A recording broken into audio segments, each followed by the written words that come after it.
बहुत पहले का बात है। एक गांव में एक चोर रहता था। वह इतने सफाई से चोरी करता था कि पकड़ में नहीं आता था। लोगों का मानना था कि किसी का आँख का भी काजल चोरी कर लेगा तो किसी को पता नहीं चलेगा। गांव में इतना चोरी कर चुका था कि उसको अब अच्छा नहीं लग रहा था। उसने सोचा कि क्यों न जाकर राजधानी में राजमहल में सैन्य किया जाए। राजमहल में चोरी करने के बाद रुतबा बढ़ेगा।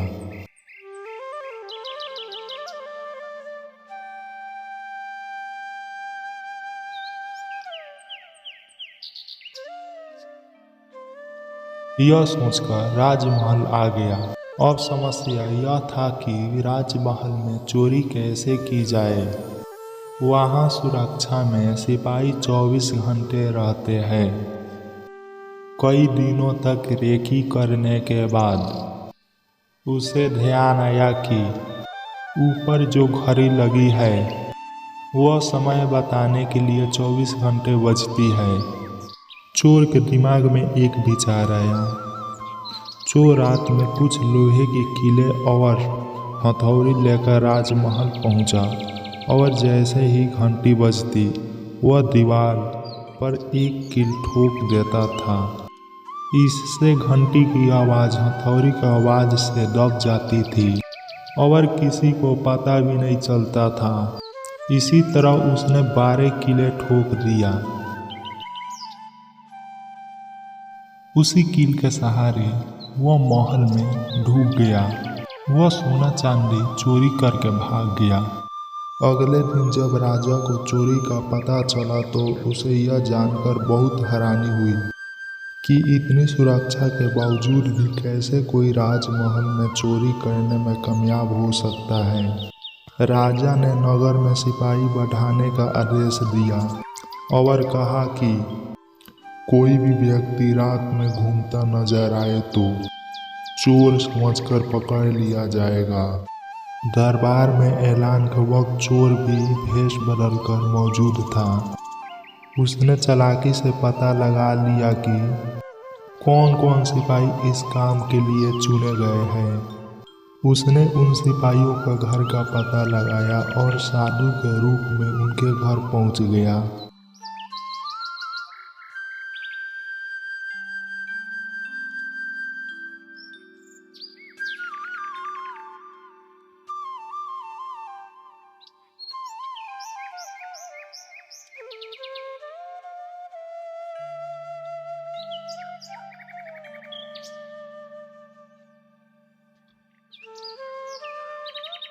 वहाँ उसने पाया कि सभी सिपाहियों की पत्नियां चाहती थी उनका ही पति चोर को पकड़े। इस बात का फायदा उठाते हुए कहा कि पूरा रात तुम्हारे पति चोर के तलाश में बाहर रहेंगे। यह बात हो सकता है कि चोर तुम्हारे पति का रूप धारण करके घर में ढुक जाए। भले ही तुम्हारे पति का आवाज़ निकाले, तुम लोग उसे अंदर मत आने देना और तुम लोग गरम कोयला उसके देह पर फेंक देना। चोर घायल हो जाएगा और पकड़ा जाएगा। उन सभी को यह सुझाव बहुत अच्छा लगा।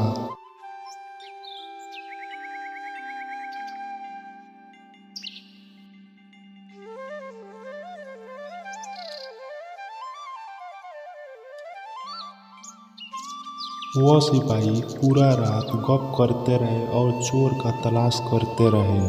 सुबह 4 बज गए। सभी सिपाही चोर को ढूंढते ढूंढते थक गए।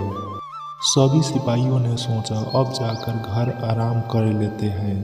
सभी सिपाहियों अपने घर आकर दरवाज़ा खटखटाए तब उनके पत्नियों का शक हुआ कि कोई चोर है। सिपाहियों के पत्नियों ने सोचा कि साधु की बात सच हो गई। वही चोर है जो राजमहल में चोरी किया था। वह भी हो सकता है कि भेष बदल कर आ सकता है। वो अपने पति को झाड़ू से मारने लगे। सारे सिपाही बैठ गए। दूसरे दिन जब राजा को यह बात पता चला तो वह चिंता में डूब। राजा ने कोतवाल को कहा, जितना जल्दी हो सके कोतवाल को पकड़ लाओ। कोतवाल ने हर गांव में घूमने लगा। कोतवाल को रास्ते में एक आदमी दिखाई दिया। कोतवाल ने उस आदमी से पूछा, तुम कौन हो, कहाँ जा रहे हो? वह आदमी ने कहा, मैं चोर हूँ। कोतवाल को यकीन नहीं हुआ। कहने का बात है कि कोई अपने आप को कैसे चोर कह सकता है। कोतवाल को लगा यह आदमी पागल है। कोतवाल ने आगे कहा, अगर तुम चोर हो तो चलो, तुमको जेल में बंद करने का आदेश मिला है। वह आदमी तैयार हो गया।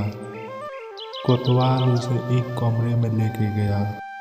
उस कमरे के देखते ही चोर बोला, यह कैसा जेल है, इसको तो कोई भी खोल सकता है। चोर चालाकी से कहा, कोतवाल भैया आप जाइए अंदर, मैं आपको दिखाता हूँ कैसे खुलेगा। कोतवाल मान गया। जैसे ही चोर अंदर गया, चालाकी से चोर दरवाजा बंद कर दिया और हंसते हुए बोला, पहले ही मैं बोला था मैं चोर हूँ, तुम मेरा बात नहीं माना। कोतवाल पूरा रात जेल में बंद रहा।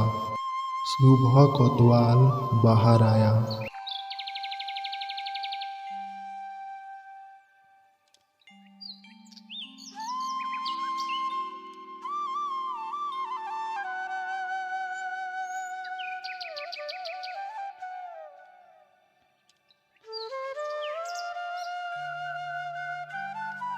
अब राजा के पास पहुंचकर सारा बात बताया। राजा इतना बात सुनकर बहुत हैरान हो गया। अब राजा चोर को पकड़ने का फैसला ले लिया। रात हो जाने पर राजा ने पहरा देना शुरू किया। चोर उसी समय साधु के भेष करके एक पेड़ के पास बैठा होता है। राजा उसी समय इंतजार इधर उधर कर रहा था। उसी समय पेड़ के पास साधु को बैठा हुआ देखा। राजा ने पूछा, क्या बाबा इधर से कोई अनजानी आदमी को देखा है जाते हुए?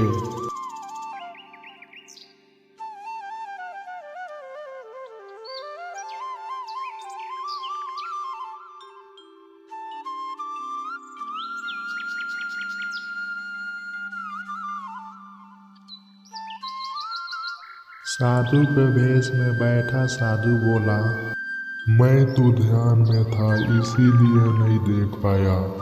उसी समय एक राजा को विचार आया। उसने तय किया कि साधु का पोशाक पहनकर पेड़ के पास बैठा होगा। उसी समय राजा को शक हुआ कि कोई चोर तो नहीं है। यह भी हो सकता है कि वो साधु का कपड़ा पहनकर वो गांव का चक्कर लगा सकता है और फिर चोरी भी कर सकता है। वह चोर साधु बोला, अब तो बहुत मजा आएगा चोरी करने में। इस गांव में कितना हरा भरा है, जो भी सामान मिलेगा रख लिया जाएगा, कितना मजा आएगा। इतना बात कहता है उसी समय पकड़ा जाता है। वह राजा चालाकी से उस चोर को पकड़ लेता है और उसको जेल में बंद कर देता है।